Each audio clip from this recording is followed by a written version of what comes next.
Traditional contact tracing involves finding someone who's been infected and then reviewing with them everywhere that they've been over the last week.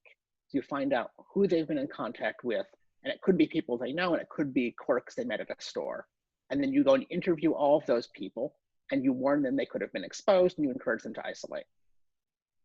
The idea for the apps is to automate this so that you carry around a phone, and your phone is automatically logging which other phones it's near. And based upon that, it builds up an automatic picture of who you've been close enough to that they could have been exposed.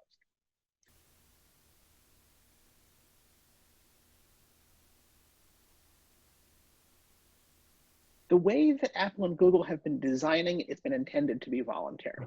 Different countries around the world have had different approaches to how they would architect it. But the Apple-Google proposal is a voluntary app that you would install on your phone. It would interoperate between all of the major brands, and it would build a database of people who had both chosen to install the app.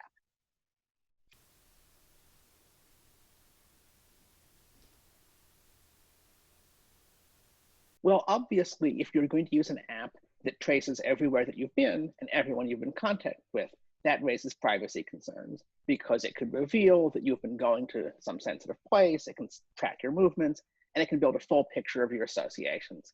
So it obviously raises privacy concerns.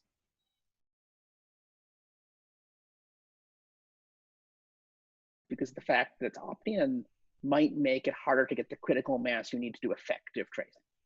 And in fact, Apple and Google have said it's actually not for full contact tracing in the traditional sense.